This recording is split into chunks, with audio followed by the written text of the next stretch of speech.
휴강하고 다음 주에 2주차가 진행됩니다. 우리 리셋 H스쿨로 우리 성경적인 교회를 함께 배워가는 일들에 참여해 주시기를 부탁드립니다. 또 우리 2019년도 우리 호소나 공동체는 온오프 캠페인을 계속해서 하게 됩니다. 신앙의 실천을 위해서 작은 것 한 가지들을 실제적으로 실천하는 것입니다. 성경을 읽거나 기도를 하거나 또 함께 우리 구제하고 또 사랑을 나누고 또 나눔을 갖게 되는 시간들입니다. 여러분 많은 것들 함께 2월 첫째 주가 된 이번 주에 또 실천해 주시기를 부탁드립니다. 또 공동체의 실천으로 1일 날은 선교를, 15일 날은 우리 구제를, 25일 날은 성경 읽기를 하게 됩니다. 아마 밴드나 문자로 여러분에게 공지가 갈 것입니다. 함께 실천해 주셔서 우리 가운데 신앙의 실천이 있는 그런 한 해가 되시기를 바랍니다. 생명의 삶 2호로를 구입하실 수 있습니다. 우리 2월 달이 시작되었는데 우리 말씀의 은혜 가운데 함께 하나님을 만나는 일들이 말씀 속에서 큐티로 있으시게 되기를 바랍니다. 또 안수집사 권사 후보자 훈련이 계속적으로 진행됩니다. 성숙해서 존경받는 교회 지도자가 될 수 있도록 기도와 격려를 꼭 부탁드립니다. 또 이 과정이 쉽지만은 않습니다. 여러분이 기도해 주시고 격려해 주셔야 교회 지도자로 또 성숙한 신앙인으로 세워지는 일들이 있습니다. 훈련 내용이 간략하게 주보에 담겨져 있는데요. 개인 경전 훈련으로 예배하는 일들, 또 기도하는 일들, 말씀, 성김, 헌금이나 전도까지 함께 경건 훈련을 하게 되고요. 후보자들 공동 훈련으로 3차 리셋 H스쿨 5주를 참여하고요. 또 10주 후보자 교육을 해야 하고요. 또 후보자 워크숍도 진행하게 됩니다. 어려운 여러 과정들이 있고 그 속에서 하나님을 만나고 또 공동체의 교제가 있고 또 성숙한 지도자로 세워지는 일들이 있게 되기를 바랍니다. 여러분 기도해 주시고 또 특별히 중직분들께서도 함께 동참하셔서 이 일이 그저 후보자에게만 있는 것이 아니라 우리 모두에게 도전이 되고 자극이 되는 그런 시간이 되기를 부탁드립니다. 우리 중직 지원과 교회 일정은 주보를 참조해 주시기를 바랍니다. 우리 성경 말씀 봉독하겠습니다. 오늘부터 우리 빌립보서의 말씀을 함께 나누게 되는데요. 오늘은 그 빌립보서의 총론 같은 것으로요. 우리 빌립보서 1장 1절에서 2절 말씀을 함께 나누겠습니다. 우리 빌립보서의 총론 같은 것인데요. 빌립보서가 말하고 있는 것이 무엇인지 우리에게 바울이 인사로 알려주게 되는데요. 우리 빌립보서 1장 1절과 2절 말씀을 함께 한 목소리로 봉독하겠습니다. 빌립보서 1장 1절에서 2절 말씀입니다. 우리 함께 한 목소리로 봉독하십니다. 그리스도 예수의 종 바울과 디모데는 그리스도 예수 안에서 빌립보에 사는 모든 성도와 또한 감독들과 집사들에게 편지하노니 하나님 우리 아버지와 우리 주 예수 그리스도로부터 은혜와 평강이 너희에게 있을지어다. 아멘. 할렐루야. 할렐루야. 오늘 예배하시는 여러분 가운데 주님의 큰 은혜가 있으시게 되기를, 또 주님이 주시는 평화가 있게 되시기를 주님의 이름으로 축복합니다. 우리 앞뒤에 있는 분들, 옆에 있는 분들에게 반갑습니다. 그렇게 한번 인사하시죠. 반갑습니다. 또 한 주 만에 뵙게 되어서 반갑습니다. 한 번 더 인사하실 때요. 빌립보서에 큰 주제가 있는데요. 기쁨입니다. 우리 옆에 있는 분들에게 웃으시면서요. 우리 기뻐합시다. 그렇게 한번 인사하시죠. 기뻐합시다. 네. 네. 우리 말씀을 듣는 내내 이 미소를 유지해 주시기를 부탁드립니다. 그렇게 기뻐하는 것으로 예배하시게 되기를 부탁드립니다. 여러분 한 주 동안 여러분이 주로 쓰신 말은 무엇이었습니까? 이 한 주 동안 가장 많이 한 말이 무엇이었습니까? 한 번은 아내랑 대화를 하는데 아내가 제게 막 지적을 하면서요. 가령 예를 들면 그걸 좀 빼고 말하라고요. 막 저희 아내가 저를 그렇게 지적하더라고요. 제가 설교하는 게 습관이 들어서 흔히 말할 때도요. 가령 예를 들면 이러면서 막 설명을 주절주절 하나 봐요. 그거 좀 빼라고 막 이런 얘기를 들은 적이 있습니다. 습관처럼 하는 말도 있지만 우리의 관심사로 주로 하는 말들이 있고요. 또 그 말을 들으면 귀가 움찔하고 눈이 번쩍이게 되는 말들이 있습니다. 사업하시거나 자영업을 하시는 분들은요. 돈 혹은 성공 이런 말을 들으면요. 눈이 반짝반짝 하실 테지요. 또 직장에 다니시는 분들은요. 진급 이러면요. 진급해야 하는데 라고 말하면서요. 진급에 눈이 번쩍일 것입니다. 어느 집사님과 정말로 좀 나이가 있는 집사님인데도요. 아이돌을 좋아하는 집사님이 계시더라고요. 또 청소년들은요. 아이돌에 아주 미치는 거죠. BTS다, 막 블랙핑크다 이러면요 너무 좋은 것입니다. 난리가 나는 것이지요. 청년들은요 이성에 아마 눈이 번쩍이고 귀가 띄어질 것 같습니다. 그냥 이성 말고요, 멋진 이성. 야, 이렇게 예쁜 청년이 왔다니, 이런 소식을 들으면요 너무 흐뭇한 것이지요. 예, 또 이렇게 멋있는 오빠가 왔다니 이러면요 교회 다닐 맛이 나는 것이지요. 또는 우리 청년들이 늘 고민하고 있는 취업에 눈이 번쩍일 것 같습니다. 공무원이 합격되었다, 또 대기업에 취직되었다 하면 귀가 번뜩이는 일들이 있지요. 우리 부모님 되시는 분들은 자녀의 이야기라면 그 이야기에 눈이 반짝거리고 귀가 쫑긋거리게 되는 일들이 있지 않습니까? 또 많은 분들이요 건강에 귀가 번쩍이죠. 이거 먹으면 좋다 이러는 것들이요, 또 여기가 맛있다 이런 것들에 귀가 번쩍이기도 하고요. 여성분들은 다이어트에 눈이 번쩍이기도 합니다. 이렇게 살이 빠졌다 이러면요 눈이 번뜩이는 일들이 있습니다. 제가 아는 여성이 한 명 있는데요, 이 여성이 자기 인생 최고의 몸무게를 찍었다면서 다이어트에 부쩍 관심을 갖는 여성이 한 명이 있습니다. 신기한 건 10시가 넘어서요 금요기도회가 끝났는데 집에 갔더니 막 프렌치 후라이를 하고요, 스테이크를 막 한 덩어리를 해 먹으면서요 그것을 열심히 칼로리 계산을 하고 있는 거예요. 이 한 덩어리는 도대체 칼로리가 얼마나 될까? 제가 가만히 바라보고 있으니까 이해가 안 되는 거예요. 안 먹으면서 계산을 안 하면 될 것을 먹으면서요 계속 끊임없이 계산을 하고 있는 것이지요. 그리고 나서 커피까지 먹는 걸 제가 봤습니다. 그러면서요 커피까지 칼로리 계산을 하면서 먹더라고요. 제가 보기엔 다이어트를 하고 있는 것이 아니라 산수를 하고 있는 것이었는데, 그녀에게 꼭 전해주고 싶습니다. 일부에 때도 얘기했는데요, 그래도 예쁘다. 여러분이 꼭 대신 전해주세요. 제가 아는 한 여인인데요, 그렇게 열심히 다이어트를 하는 것 같지만 산수를 하고 있는 일들이요 우리의 관심사 아닙니까?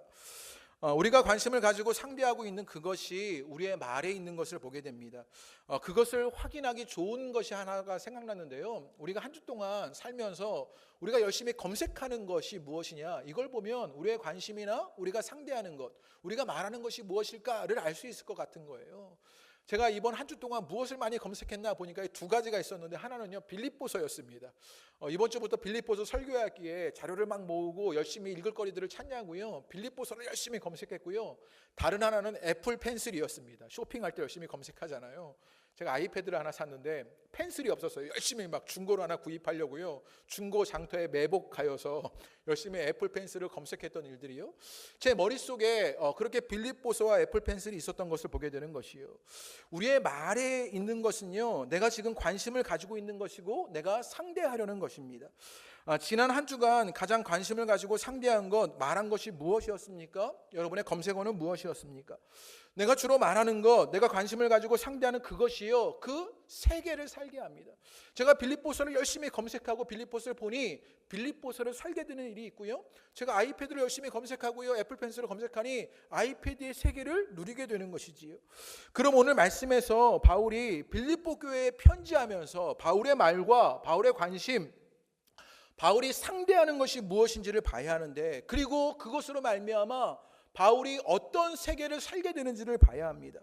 오늘 우리가 알고 있는 이 빌립보서는요 우리가 잘 알듯이요 옥중서신이라고 말하는 바울의 서신서 가운데 하나입니다. 에베소, 빌립보서, 골로새서, 빌레몬서를 가지고요 바울이 감옥에서부터 쓴 서신서다, 편지다라고 말해서요 옥중서신이라고 말합니다. 지금 이때는요 바울이 노년기 때 순교를 앞두고 로마 감옥에 있을 때 감옥에서 쓴 편지가 빌립보서입니다. 이것 때문에 오늘 빌립보서를 쓰고 있는 바울의 환경을 봐야 하는데요, 바울은요 지금 두 가지 환경 가운데 처해 있습니다. 7절 말씀해 보면요 뭐라고 말하냐면 나의 매임이라는 단어가 있고요, 13절에도요 나의 매임이라는 단어가 있고요, 14절에도 나의 매임, 17절에도요 나의 매임이라고 나오게 됩니다. 그러니까요 분명하게 바울이 밝히고 있는 것이죠. 내가 지금 어디에 있냐면 감옥에 갇혀 있는 형편이다, 이것을 말합니다. 그러니까 바울은요 지금 육체적으로 매임을 당하여서 언제 죽을지 모르는 그런 상황에 처해 있는 것입니다. 바울이요 도둑질하거나 사람 죽여서 그 죄값을 받아서 감옥에 갇힌 것이면 억울하지는 않습니다. 그저 복음을 전하고 예수 그리스도를 증거하다가 로마의 감옥에 붙잡힌 바 된 것이요. 또 감옥에 있는 상황이요 얼마나 육체적으로 어려웠는지 가늠할 수 있는 일이요, 나중에 빌립보서를 읽어보면 알 수 있는데, 빌립보 교회에 편지하는 이유가 있는데 하나가 무엇이냐면 이 빌립보 교회가 에바브로디도를 바울에게 보내서 바울을 재정적으로 후원하게 됩니다. 그러면 왜 바울을 재정적으로 후원할 수밖에 없었냐? 당시의 감옥은요 생존을요 지켜주는 것이 아니었어요. 먹는 것이나 입는 것이나 그것이 보장된 것이 아니었어요. 그 감옥은요, 먹는 것도 주어지지 않고 의식주가 해결되지 않는 감옥들이에요. 그러니까 누군가 먹을 것을 넣어주거나 그를 돕지 않으면 감옥에서 굶어 죽는 생존이 어려운 그런 어려운 환경이 당시의 감옥이었습니다. 우리가 감옥을 경험해 보지 않았어요. 감옥이 얼마나 어려운지 잘 모르는데요. 제가 예전에 의정부 교도소에 신방을 가게 된 적이 있었습니다. 면회를 가게 되었는데 가게 될 때 별의별 생각이 다 들더라고요. 야, 이 감옥이 정말 뭔가 섬찟하다. 면회에 막 들어갈 때요, 막 거기서 이제 막 이렇게 신청을 하게 되는 거기서부터 무언가 막 분위기가 뭔가 이렇게 음산하고 막 그런 분위기가 있습니다. 계신 분을 만났는데 딱 5분간만 만날 수 있었습니다. 유리벽을 사이에 두고요, 그 플라스틱 벽 사이로 타이머가 있어요. 그 앞에 5분이란 시간이요, 딱 디지털 시계로요 짝깍짝깍 막 줄어들기 시작해요. 마음이 얼마나 조급한지 모릅니다. 안부를 묻기도 어려웠고 그 만남을 통해서 기도하기도 참 어려웠어요. 그래서 짧게 인사를 나누고 그렇게 기도하고 돌아오게 되었는데, 그분을 만나 뵈니까요 얼굴이 너무 창백하신 거예요. 여자분이었는데요, 그분의 얼굴 속에서 불안과 염려가 그대로 느껴집니다. 이곳에 있는 것이 너무 힘들고 어렵다라는 그 표정이요 얼굴 속에 다 담겨져 있었습니다. 겨울이었는데 그분이 굉장히 추워하시는 거예요. 그래서 제가 춥냐고 물었더니 이곳이 춥고 옷도 변변치 않다고 그곳의 상황이 얼마나 열악하고 어려운지를 제게 말씀해 주셨습니다.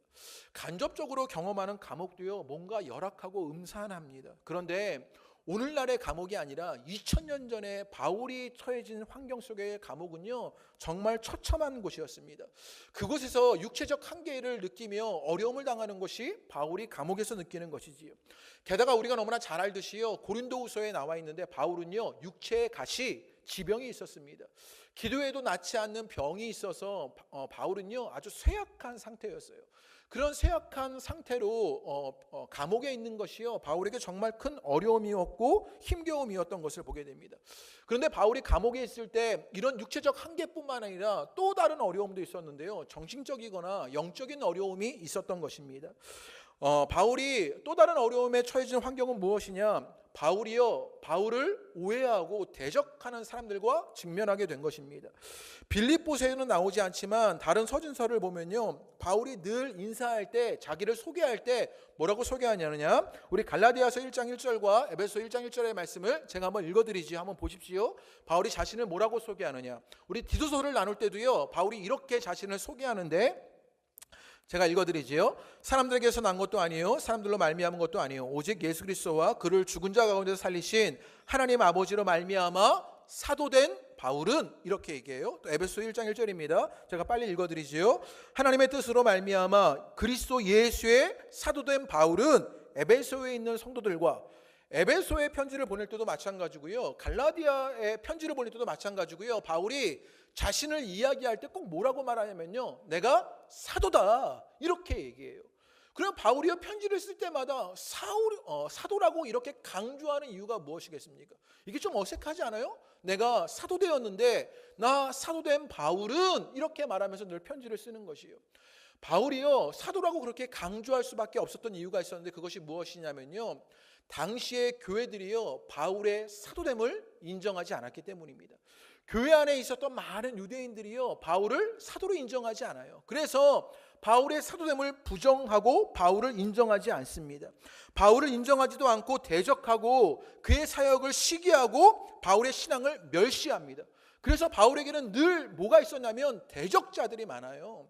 우리는 흔히 바울을 따르는 사람들이 많았을 것 같지만 바울을 대적하는 사람들도 굉장히 많았습니다. 빌립보에서도요 이것을 알 수 있는 구절이 있는데, 우리 28절의 말씀을 한번 읽어보실까요? 뒤로 넘기셔서 우리 28절의 말씀에 보면요, 이 빌립보에서도요 바울을 대적하는 자가 있었습니다. 28절 읽어봅니다. 시작. 무슨 일에든지 대적하는 자들 때문에, 이렇게 얘기합니다. 바울이요 지금 빌립보에서도요 어떤 일이 있었냐면 대적하는 사람이 있었던 것이에요. 바울은요 육체의 한계를 느끼고 있는데 감옥에서 어려움을 당하며 병들어서 몸도 쇠약하여서 그것을 버티는 것이 쉽지 않은데, 정신적으로도 마음으로도요 생각으로도 힘든 일이 있었습니다. 그를 늘 어렵게 만들고 그를 늘 고민하게 만드는 대적하는 사람이 있었던 것이요. 바울은요, 육체적으로 정신적으로 고통을 당하는 환경 속에 있었던 것입니다. 그런 환경 속에 있다면 힘들다, 어렵다 이런 것을 말해야 할 것 같지 않습니까? 육체적으로 정신적으로 마음이 괴롭고 힘들 때요, 늘 원망과 불평이 일어나는 것이 우리 가운데 흔히 일어나는 일입니다. 그러면 바울이요, 오늘 빌립보에게 편지를 보낼 때도요, 그런 원망과 불평의 말을 할 것만 같아요. 내가 지금 너무 힘든데 너의 도움이 필요하다, 그런 원망과 불평의 말을 할 것 같은데 바울이 뭐라고 고백하는지를 봐야 하는데요, 우리 3절과 4절 말씀을 한번 읽어보겠습니다. 우리 1장 3절과 4절을 다 같이 읽어보시지요. 시작. 내가 너희를 생각할 때마다 나의 하나님께 감사하며 간구할 때마다 너희 무리를 위하여 기쁨으로 항상 간구함은, 놀랍지 않습니까? 여기 놀라야 하는 지점인데요, 바울이요, 지금 육체적 한계를 느끼며 감옥에서 어려운 환경에 처해 있습니다. 그를 대적하는 사람이 있어서요, 그의 신앙이 멸시를 받고요, 인정받지 못해요. 마음이 괴로워요. 그런데 바울이 뭐라고 고백하느냐? 나는 하나님께 감사하고 내가 너희를 위하여 기도할 때마다 기쁘다, 이렇게 말하고 있는 것을 보게 됩니다. 바울은 육체적으로 정신적으로 혹독한 고통 가운데 있는데 빌립보에게 편지하면서 감사를 말하고 기쁨을 고백합니다. 그래서요, 이 빌립보서를 뭐라고 말하냐면요, 기쁨의 서신이다, 이렇게 얘기해요. 나중에 1장부터 4장까지의 말씀을 계속 나누다 보면요, 기쁨이라는 말이요, 이 1장부터 4장까지의 짧은 말씀 속에 18번이나 등장합니다. 그렇게 바울은요, 그 처해진 어려운 환경 속에서도 기쁨을 말하게 되는 것이에요. 또 이 빌립보서를요, 서신서 가운데 가장 아름다운 서신이다, 이렇게 얘기해요. 그러니까 무엇인가를 가르치고 막 바꾸려고 하는 것보다는요, 성도의 교제가 일어나고 그 안에서 기뻐하고 감사하는 고백들이 일어나게 되는 것이요, 빌립보서에서 있는 이야기예요. 바울이요, 감옥에 처해 있는데 아름다운 말들을 하고요, 성도의 교제를 이야기하고요, 기쁨을 말하고요, 감사를 말하는 일들이 일어나게 되는 것이에요. 이 바울을 통해서 우리가 알게 되는 놀라운 신앙의 신비가 있습니다. 그것이 무엇이냐? 그리스도인은요, 살면서 환경의 영향을 받지 않는 것은 아닙니다. 그러나 그 환경이요, 우리를 다스리거나 지배하지는 않는다는 사실입니다. 오늘 우리가 환경 속에서 영향을 받고 살아가지만 그 환경에 함몰당해서 지배당하는 일이 우리 가운데 없는 것입니다. 그리스도인은요, 환경의 지배를 받지 않습니다. 성도는 육체적으로 고통스럽고 정신적으로 힘겹고 환경이 열악해도 아름다운 이야기를 말할 수 있는 사람입니다. 고통 속에서도 기쁨을 말하고 감사를 이룰 수 있게 되는 것이요, 그게 성도의 삶이 가지고 있는 신앙의 신비입니다. 이 신앙의 신비를 살아가는 여러분 되시기를 주님의 이름으로 축복합니다. 그래서요, 찬양을 보면요, 우리 청소년들이 많이 하는 찬양, 나 기뻐하리, 이런 찬양이 있지 않습니까? 나 기뻐하리, 짜자작짝짝, 나 기뻐하리. 그 2절에 보면요, 환경의 지배를 받지 않고 내 삶의 힘과 목소리, 느끼는 감정과 상관없이 내 영혼 기뻐하기로, 이러면 좀 웃어주시기를 하거나, 이 정도 되면 노래를 좀 따라 부르기를 하거나 이러셔야 하는데, 설날이 되어서 그렇습니까? 굉장히 뭐가 닫혀있는 것 같아요. 제가 혼자 신났는데요, 찬양해 보면요, 이 찬양이 놀랍지 않습니까? 환경의 지배를 받지 않는데요, 내 감정과 상관없대요. 그리고 뭐 한다고요? 기뻐한다라고 말하게 되는 것이에요. 이게 신앙의 신비입니다. 그런데 오늘날 우리는요, 이 신앙의 신비를 잃어버리고 말았습니다. 그래서 끊임없이 내 환경이 달라지기를 구하지요. 환경을 바꾸려고 합니다. 끊임없이 남들이 가진 것을 달라고 하고요, 남들의 성공을 부러워하고요, 남들이 얻은 것을 얻을 때 감사가 있는 것처럼, 기쁨이 있는 것처럼 말하는 것이 오늘날 우리의 수준이 되어버리고 말았습니다. 그런데 빌립보서는요, 그 수준을 넘어서서 기뻐하며 그 환경의 지배를 받지 않는 신앙의 신비를 누리라고 말합니다. 그래서 빌립보서를 보면요, 기뻐하라의 권면이 가득합니다. 그런데 여러분, 성경은요, 그렇게 우리 보고 기뻐하라라고 말하는데, 기뻐하라의 권면이요, 단순한 것 같지만 이게 참으로 어려운 일입니다. 가령 예를 들면요, 성경에서요, 주일 예배를 드려라, 주일 예배를 빠지지 말아라, 이건요, 이 악물고 시간을 내면 주일 예배 빠지지 않고 드릴 수 있어요. 헌금해라 이러면요, 물질을 조금 구별해서 열심히 하면 헌금도 할 수 있어요. 봉사해라 하면요, 열심히 몸을 써서 봉사하면 돼요. 이를 악물고 의지로 할 수 있는 일들입니다. 그런데 기뻐하자고 하는데요, 신앙의 신비라고 말하면서 환경의 지배를 당하지 말라고 하면서 기뻐하라고 권면하는데, 그게 되십니까? 예, 오늘 예배를 말씀을 시작하면서 기뻐합시다. 기뻐하고 계신 표정들이요. 예, 그렇게 기뻐하지 않는 것, 기쁨이 일어나지 않는 것이지요. 그래서 흔하게 이런 말도 있어요. 행복해서 웃는 게 아니라 웃으니까 행복하다, 막 이런 말이 있어요. 긍정의 힘을 가져라. 심리적으로 웃으면 그게 우리 가운데 일어난다. 성경이요, 그런 기쁨을 말할까요? 기뻐하자고 해서 기쁨이 저절로 되는 것이 아닙니다. 혹은 심리적으로 무엇인가 긍정적으로 가지면 그 기쁨이 일어난다고 말하는 것도 아니에요.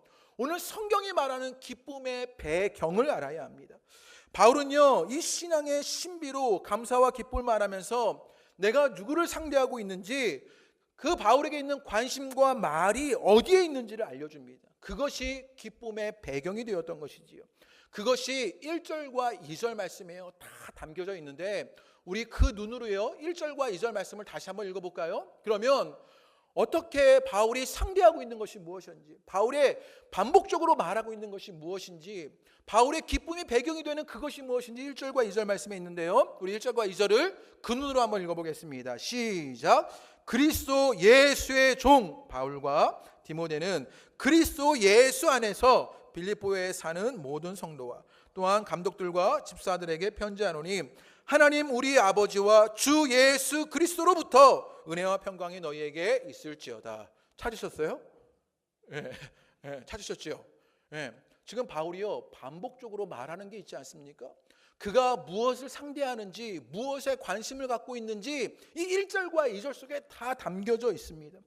지금 1절과 2절 속에서요 바울은요 편지를 쓰는 사람, 수신자가 누군지, 편지를 받는 발신자가 누군지, 또 그들에게 어떤 일이 일어나기를 기대하는지를요 1절과 2절에 다 요약해서 쓰고 있어요.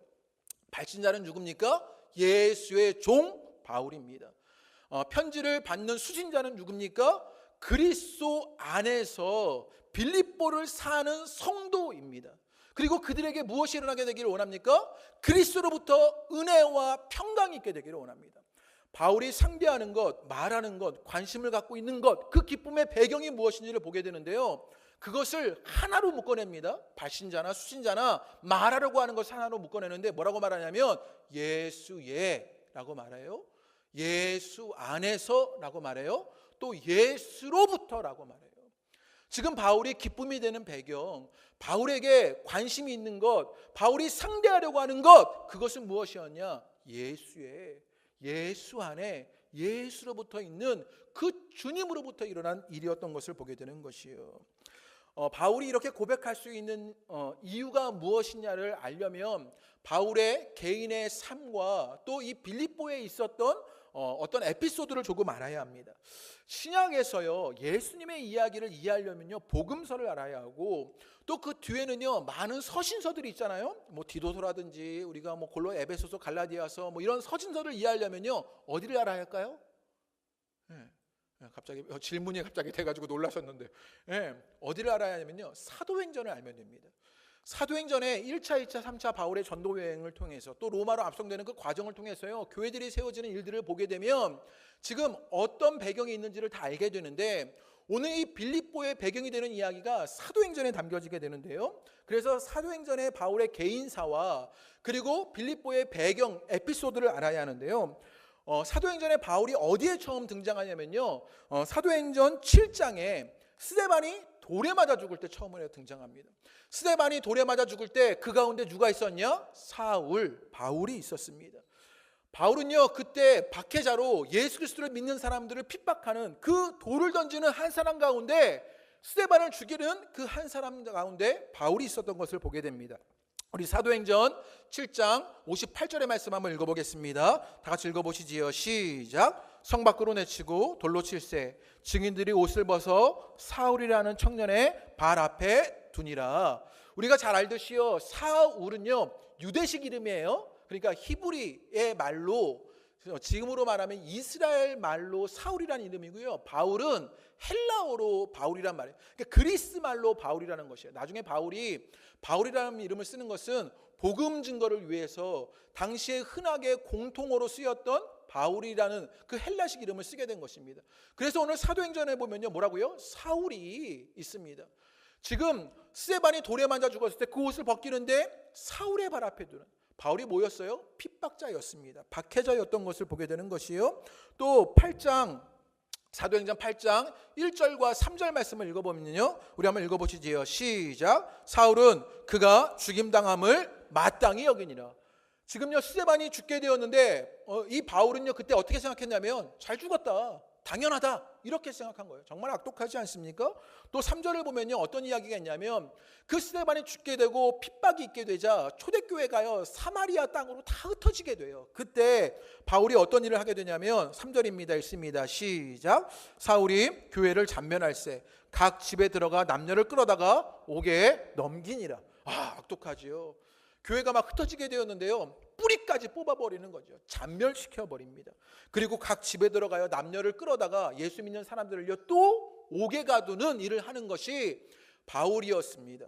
바울은요 그렇게 핍박자였습니다. 예수 믿는 사람들을요 박해하는 사람이었습니다. 또 나중에 회심 이후에도 보면요 바울이 그 회심의 사건으로 완전히 달라진 사람이 된 것 같지만 그렇지만은 않아요. 바울의 모든 삶의 과정 속에서 하나님께서 바울을요 변화시키는 일들이 있는데 여전히 바울에게는요 부족한 모습들 투성이인 것이 성경에서 등장돼요. 1차 전도 여행 이후에 어떤 일이 있었냐면요, 바나바와 다투는 일이 일어나게 돼요. 마가를 데려가느냐 마느냐의 문제를 가지고 다투게 돼요. 마가가 1차 전도 여행 때 중도 하차하게 되는 것이죠. 그래서 바나바와 다투게 됩니다. 그런데 인간적으로 보거나 신앙적으로 볼 때 바울이요 바나바와 다투는 것이 정말 이게 우리 흔한 말로요 싸가지가 없는 겁니다. 네, 왜냐면요 당시 바울이요 회심하고 주님 앞에 사명을 감당하고 싶었는데 아무도 바울을 데려다 쓰는 사람이 없었어요. 그때 바울을 안디옥 교회에 데려다 쓰는 사람이 있었어요. 누구였습니까? 바나바였어요. 바나바가 그를 선교사로 세우고요 교회에서 가르치는 역할을 맡기게 되고요, 그래서 바울이 전도 여행을 하게 되는 일을 이끌었던 것, 그것이 바나바였어요. 신앙의 선배이자 생명의 은인과 같은 삶의 길을 열어준 사람이 바나바였어요. 그런데 성경에 보면요 1차 전도 여행을 마치고 그 바나바와 싸움을 하고 있는 거예요. 그게 바울입니다. 사람들과의 관계에서도 온전하지 못하여서요 그것을 싸움으로 다투고 있는 일이 바울에게 일어났던 일임을 보게 되는 것이에요. 또 오늘 바울이요 빌립보로 가는 길에서도 바울이요 그렇게 온전했던 것은만은 아닙니다. 우리 사도행전 16장 6절에서 8절 말씀 한번 읽어봐야 하는데요, 사도행전 16장 6절에서 8절 말씀입니다. 우리가 전부 다 잘 알듯이 바울이요 1차 전도 여행을 끝나고요 바울은요 2차 전도 여행 때 아시아에 가서 복음을 전하고 싶었어요. 그런데 성령님께서 하나님의 영이 끊임없이 너는 유럽으로 서쪽으로 가서 복음을 전해라, 이런 메시지를 계속 주셔요. 그런 이야기가 지금 사도행전 16장 6절에서 8절 말씀에 등장하는데 우리 한번 읽어보겠습니다. 시작. 성령이 아시아에서 말씀을 전하지 못하게 하시거늘 그들이 부르기아와 갈라디아 땅으로 다녀가. 6절에 보면요 성령이 이미 그것을 못하게 했어요. 그런데 지도를 넘겨주시지요. 지금 어디로 갔냐면요, 그러면 성령이요 서쪽으로 가게 했으니까 그리스로 가야 하는데 지금 이게 툭 튀어나온 게 지금 터키 지방입니다. 그런데 지금 바울이 어디로 갔냐면 부르기아와 갈라디아 땅으로 갔습니다. 저기 보시면 갈라디아라고 써 있는 거 보셔요. 지금 북쪽으로 가고 있는 거예요. 성령은 그곳으로 가지 못하게 했는데 바울은 어느 쪽으로 가고 있는 거예요? 열심히 아시아, 그 아시아의 북쪽으로 가고 있는 일이 있습니다. 또 7절의 말씀에 보면요, PT를 앞으로 넘겨주시면요, 무시아 앞에 이르러 비두기아로 가고자 애쓰되 예수의 영이 그를 막아서게 되는 일들이 또 일어나게 됩니다. 어디로 갔냐면요, 지도를 또 넘겨주시면요, 어디로 가냐, 비두기아로 갔대요. 갈라디아 옆에 비두니아가 있잖아요. 지금요 비두니아로 가는 거예요. 자꾸만 가라 그러는데 바울이요 말 더럽게 안 들어요. 그래가지고 자꾸 안 가는 거예요. 안 가는 거예요. 그럼 바울이 왜 이렇게 안 갔을까를 고민해 보게 되잖아요. 그게 16장 5절 말씀에 등장하게 되는데요, 바울이 거기서 사역을 하는데 어떤 일들이 일어나게 되냐면요, 2차 전도 여행을 하면서 아시아에서 사역을 하는데요, 16장 5절 말씀에 보면요, 사도행전 거기에 보면요, 교회가 믿음이 굳건해지고 믿는 사람들이 날마다 더해지는 것입니다. 그 수가 늘어나는 거예요. 아시아에서 막 사역을 하는데요, 막 사람이 늘고 교회가 세워지는 게 막 느껴지는 거예요. 바울이 신이 났지요. 그래서 열심히 아시아에서 사역하는 것만 같아요. 여기에 우리 신앙의 위험성이 있는데요, 무엇인가 잘되고 이루어지는 것이요 하나님의 뜻인 양 여겨서요 그것을 계속 하려고 하는 일들이 있는 것이 우리의 성향입니다. 그 성공의 자리에 머무르려고 하는 것이지요. 바울이요 그렇게 그 성공을 맛보며 아시아에 머무르려고 고집 피우고 있는 것이 보여지게 돼요. 그런데 나중에 베드로전서를 보면요, 하나님이 아시아를 맡긴 것은 누구에게 맡겼냐? 베드로전서를 보면 알 수 있으니까 누구에게 맡겼겠어요? 네, 베드로에게 맡겼죠. 네, 거기에 보면 이 지역들이 다 나와요. 1장 1절의 말씀이에요. 그렇게 그 지역들을요 베드로에게 맡기면서 베드로에게 사역하게 하고, 바울은요 서쪽 유럽으로 그리스로 가서 사역하게 하는 것이요. 바울이 말을 듣습니까? 순종적이질 않아요. 성공에 도취돼서 하나님의 뜻을 거부하고 피해 다니는 바울의 모습을 보게 되는 것이요.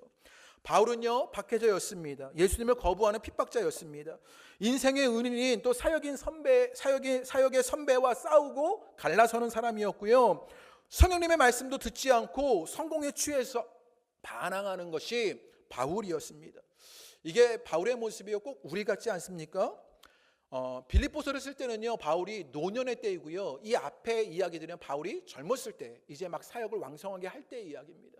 그 젊었을 때의 바울의 모습이 꼭 우리와 같아요. 우리처럼 하나님을 인정하지도 않는 것이지요. 때때로 거부합니다.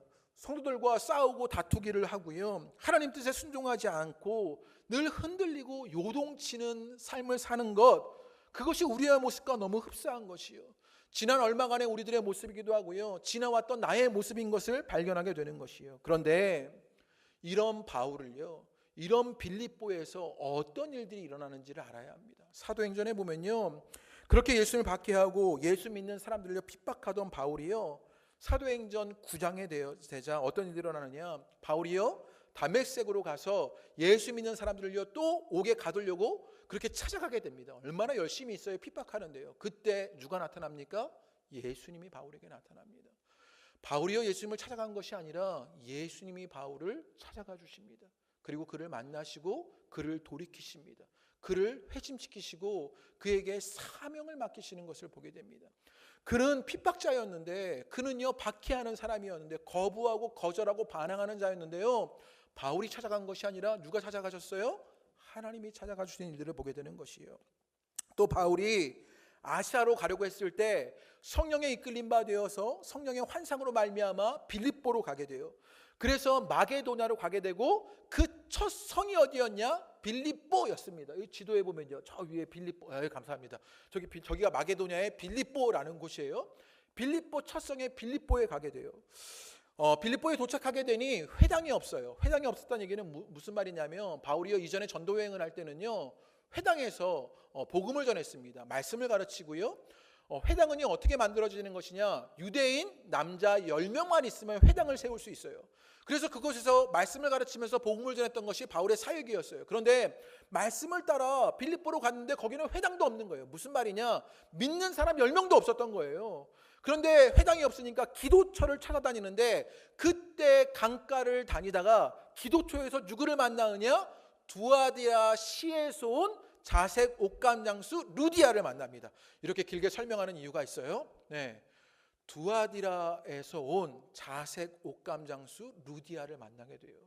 그리고 그 루디아를 통해서요 빌립보에 처음으로 교회가 세워집니다. 이게 여러분 막 소름이 돋아야 하는데요. 제가 약간 닭살 돋았는데, 네, 이게 왜 닭살 돋을 일이냐면요, 바울은요 아시아로 가려고 했어요. 그런데 성령에 이끌림 바 되어서 마게도나를 가요. 순종하지 않았지만 하나님은 끊임없이 그를 열심으로 이끌어 주셔서요 마게도나로 그 발걸음을 이끌어 주십니다. 그런데 거기서 만났던 첫 여인이 있었어요. 그 여인이 어디에서 온 여인이었냐면요, 두아디라에서 온 자색 옷감 장수 루디아예요. 두아디라가 어디입니까? 네, 이제 예상이 되시잖아요. 이 두아디라가 어디냐면요, 아시아에 있는 것입니다. 우리가 요한계시록 말씀을 나누었는데, 요한계시록에 보면요 소아시아 7교회가 2장과 3장에 등장해요. 뭐 서가모, 빌라델비아 뭐 이런 교회가 있어요. 거기에 어떤 교회가 있어요? 두아디라 교회가 있어요. 두아디라는 어디에 있는 교회예요? 아시아에 있는 교회예요. 바울이요 하나님의 뜻에 따라서 이제는 순종하지 않고 거부하는 자가 이제는 주님의 환상에 이끌림 바 되어 주님의 열심으로 말미암아 이제는 마게도냐로 가고 빌립보에서 교회를 세웠는데, 거기서 만난 첫 여인이 누구였느냐? 아시아에서 온 여인이었던 것을 보게 되는 것이에요. 신앙의 놀라운 신비가 아닙니까? 하나님이 하시는 일이 놀랍지 않습니까? 그 아시아에서 온 여인을 통해서 교회를 세워가시고 바울의 사역을 이끄시는 것을 보게 되는 것이에요. 여러분에게 이 신앙의 신비가 있게 되기를 주님의 이름으로 축복합니다. 또 바울이요 빌립보에서 복음을 증거하다가 여러분 감옥에 갇히게 됩니다. 사도행전 16장에 보면 바울과 실라가 감옥에 갇히게 되었을 때 지진이 일어나게 돼요. 그럴 때 바울이 풀려나게 되자 도망가지 않아요. 그것 때문에 간수가요 자기가 죽게 된 것, 큰 죄를 저지른 것 때문에 자결을 하려고 할 때 바울이 그것을 막아서면서요 아주 유명한 말을 하게 됩니다. 주 예수를 믿으라. 그리하면 너와 내 집이 구원을 얻으리라.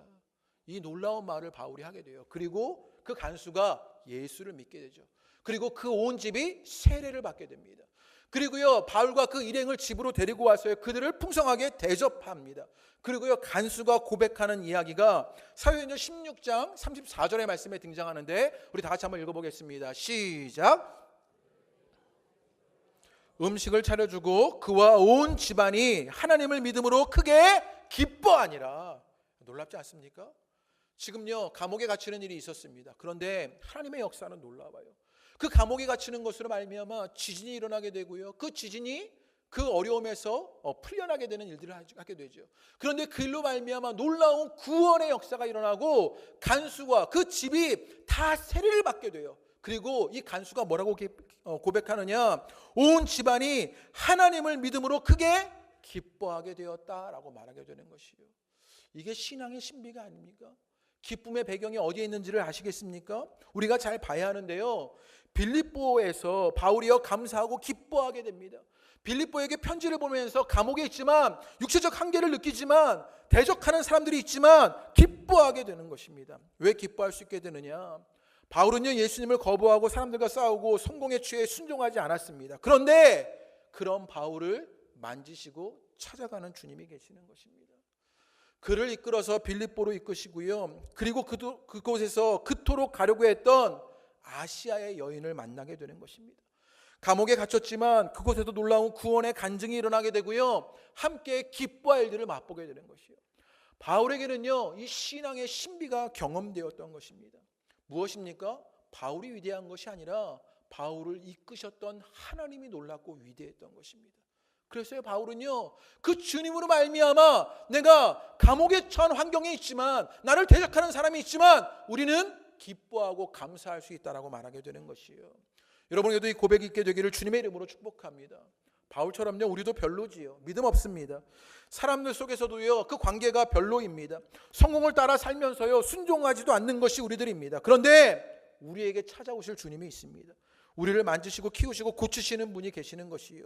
또 우리를 이끌어 하나님의 일을 이루어 가시는 일을 보게 되는 것이요. 신비한 만남을 이루시고요. 기적을 보이시고요. 구원을 일으키시는 것이요. 그래서 내가 아니라 내가 처한 환경이 아니라 주님으로 기뻐하고 감사할 수 있게 되는 것이요. 그래서 1절과 2절 말씀에 예수 안에서 예수로부터라고 말하게 되는 것이요. 여러분에게 이 말이 있게 되기를 주님의 이름으로 축복합니다. 그 주님이 시작하시는 분이요 완성하신다는 사실입니다. 이번 주 금요기도회에 기도를 하는데요 은혜로운 찬양을 함께 나누었는데 요게벳의 노래라는 찬양입니다. 우리 정준혜 목사님이 매일 우리 밴드에 찬양을 올려주시잖아요. 거기에 얼마 전에도 올라왔던 찬양인데 모세의 어머니였던 요게벳이 그 모세를요 이렇게 이제는 바구니에 넣어서 나일 강가에 떠내보려는 그 장면을 가지고 노래를 만든 노래가 이 요게벳의 노래입니다. 여기 그 가사가 있었는데요. 노래를 부르고 싶지만 노래를 잘 몰라가지고요 용기를 낼 수가 없습니다.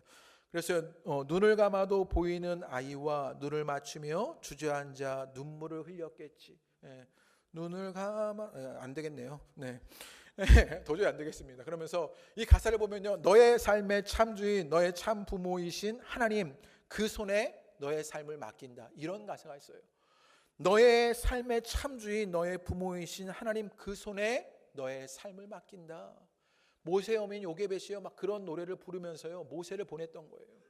그런데요 이 찬양을 가만히 듣고 있는데 제 모습이 돌아보게 되었습니다.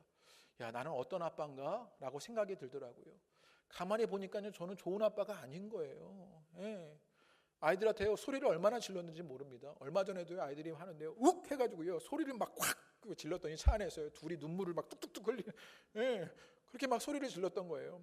제가 또 얼마나 게으른지 아이들이 좀 놀아달라고 그러면요, 귀찮아서 놀아주지도 않아요. 정말 게으르고 좋은 아빠가 아니구나. 그러면서 막 마음에 그 짐이 많은 거예요. 회개가 일어나는 거예요. 그런데 제가 이 고백이 너무 감사했습니다. 너무 좋았습니다. 너의 참 주인, 너의 참 부모이신 하나님, 그 손에 너의 삶을 맡긴다. 나는 좋은 아빠 아니지만 좋은 아빠 되시는 주님이 그들에게 있는 것 제가 알기 때문입니다. 그리고 제가 좋은 아빠 아니지만 저를 점차 좋은 아빠로 이루실 주님을 알기 때문입니다. 그래서요, 그 좋은 주님이 하실 일들이 있기에 기뻐하고 감사할 수 있는 일이 있게 되는 것이요. 또 제가 이번 주 금요일 날 기도하면서 회개가 막 일어났는데요, 제가 좋은 목사가 아닌 거예요. 좋은 목사가 아니어서요, 교회 또 성도들을 여러분들에게 좋은 것, 선한 것 정말로 많이 일으키지 못하는 것 제가 느껴지게 되는 것이. 그래서 막 회개가 일어납니다. 그런데 교회도 성도도 여러분도요, 제가 우리의 참 부모이신, 우리의 참 주인이신 하나님 그 손에 맡겨드려야 하는구나. 그리고 나는 끊임없이 주님을 상대하고 주님을 말하며 예수로부터의 예수 안에서의 일들을 말해야 하는구나. 이것을 깨닫게 되었습니다. 여러분 가운데 이것이 일어나 주님을 말미암는 신앙의 신비로 기쁨과 감사를 이루시게 되기를 주님의 이름으로 축복합니다. 그러면 그때 그것으로 일어나는 놀라운 반응이 바울에게 있습니다. 예수 안에서 예수로부터 일어나는 일들이 있게 되자 바울에게 어떤 일이 있게 되느냐, 우리 1절 말씀 한번 읽어볼까요? 바울이요, 그럼 스스로를 뭐라고 말하게 되었느냐, 주님만이 우리의 기쁨이 되고 그 신앙의 신비를 이루시는 분이라면 이제 바울은 이렇게 고백합니다. 1절 말씀입니다. 그리스도 예수의 종 바울과 이렇게 말합니다. 바울은요, 스스로 뭐라고 말하냐면 나는 이제 예수의 종이다 라고 말합니다. 여기서 종이라는 말은요, 그냥 종 정도가 아니라 둘로스라는 말로요, 노예라는 뜻입니다. 무엇인가를 움직이거나 선택할 때 그 모든 것이 주인의 결정과 뜻에 달려 있는 것이에요. 그게 노예입니다. 내가 아니라 주님의 종되는 노예되는 삶을 바울이 고백했던 것이에요. 이게 예수를 믿는 사람들의 모습입니다. 이게 신앙의 사람들에게 일어날 모습입니다. 무엇이냐? 자원하여 종노릇하는 것이요. 교회는요, 이런 자원하여 종노릇하는 사람들로 이루어진 것입니다. 제가 목사이고요, 또 장로님이 계시고요, 권사이들 간에 우리 모두는요 다 종노릇하는 사람들인 것이요. 자원하여 종노릇하는 일들이요. 그래서 서로가 종되어주는 것이 교회이고 성도입니다. 그래서 교회는요, 종들의 공동체가 되는 것이요. 빌립보서 2장 7절의 말씀에 우리가 너무나 잘 아는 유명한 말씀이 나와요. 뭐냐면 자기를 비워 종의 형체를 가지사라고 말하게 되죠. 예수님이요, 자기를 비워 종의 형체를 가지셨습니다. 바울이요, 그 예수 안에 예수로부터의 일들을 고백하게 돼요. 그것을 말하고 그것에 상대하게 되고요, 그것에 관심을 갖게 돼요. 그러자 바울도 뭐라고 고백하느냐? 나도 그리스도 예수의 종이다라고 말하게 되는 것이요. 자원하여 종노릇하는 일들이 여러분 가운데 일어나시게 되기를 주님의 이름으로 축복합니다. 우리는요, 끊임없이 군림하려고 합니다. 이번 주에요, 피드수첩에 만민중앙교회 이재롱 목사의 이야기가 막 나온 거예요. 보니까 참 놀랍더만요. 거기에 보니까 그 만민중앙교회가 이단인데 교인이요 한 20만 명 된대요. 20만 명 도대체, 우리는 200명도 안 되는데 20만 명이 도대체 어떻게 되는 건지 모르겠는데요, 20만 명이 된다는 거예요. 그분이 몇 년 동안 유용해서 쓴 돈이요 400억이라는 거예요. 400억을 쓰기도 벅차겠다, 막 이런 생각이 들었어요. 이 교회에요, 예배가 끝나면 뭐가 있냐면 예물 심기가 있는 거예요. 이런 게 있구나, 너무 좋아 보였어요. 예물 심기가 뭐냐면요, 11조를 하고 교회 헌금을 하잖아요. 그 예배를 마치면요, 목회자들이 쭉 서요. 그럼 목회자들한테 봉투를 하나씩 건네는 거예요. 이게 예물 심기예요. 그래서요, 담당 목회자들에게 강조하고 싶지만 막 예물 심기를 하는 거예요. 그리고 이 이재롱 목사하고요, 면담을 하려면 1,000만 원, 사진을 찍으려면 300만 원이라는 거예요. 야, 제 방에 언제든지 찾아오시면 제가 커피를 드릴 수 있습니다. 뭔가 군림하려고 하지 않습니까? 지배하려고 하지 않습니까? 다스리려고 하지 않습니까? 교회 아니에요. 그건 교회 아니라고요. 교회는요, 자원하여 종노릇하는 것입니다. 제가 요즘에 저희 교회 성도님들께 너무 감사한 일들이 많아요. 뭐냐면요, 자원하여 종노릇 하시려고 하시는 분들이 많이 계셔서요. 어느 집사님이 교회 오신 지 얼마도 안 되셨는데 자원하여서요, 교회 계단을 청소하시겠다는 거예요. 와, 이게 얼마나 버겁고 힘든 일입니까? 한 주 동안 조금 쉬면 좋을 것을요 청소하겠다고. 그러니까 다른 한 분이 내가 돕겠다고 그러시고요.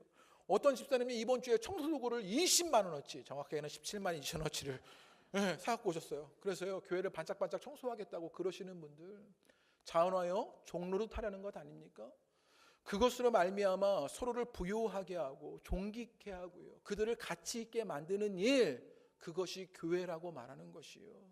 우리 호선나 공동체가 그렇게 자원하여 예수의 종되는 일들이 있게 되시기를 주님의 이름으로 축복합니다.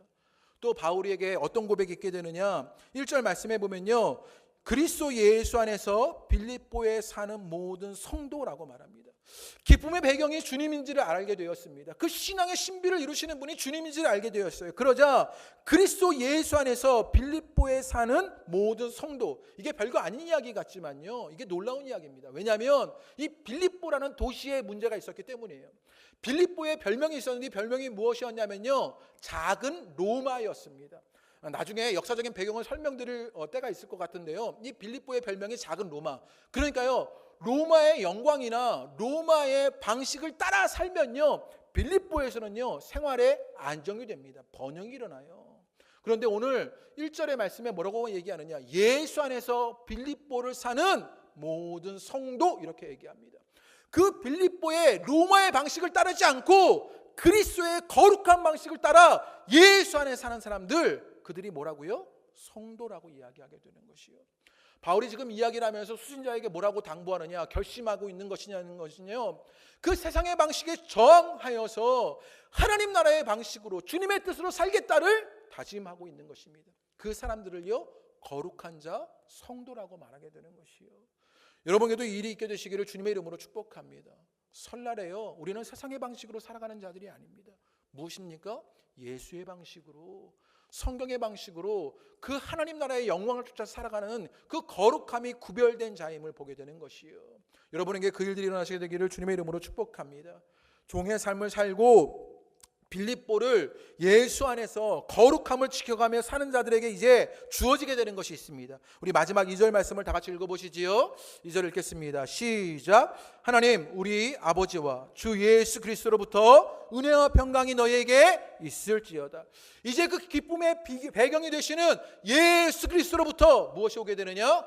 은혜와 평강이 있게 되는 것이요. 여러분에게 이 은혜와 평강이 있게 되시기를 주님의 이름으로 축복합니다. 그런 자들에게 주님은 끊임없이 은혜를 베풀어 주십니다. 그러자 그 은혜는 평화를 이끌어냅니다. 세상에 줄 수 없는, 세상에 만들지 못하는 그 평화가 그들 가운데 일어나 기뻐하며 감사할 수 있는 일들이 일어나게 되는 것이요. 그 은혜의 삶이 여러분 가운데 있게 되시기를 주님의 이름으로 축복합니다.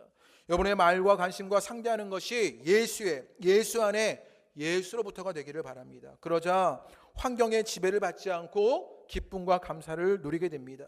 내가 아니라 주님으로부터, 그 주님이 이끄시는 신앙의 신비를 누리게 되는 것이지요. 그러자 우리는 반응합니다.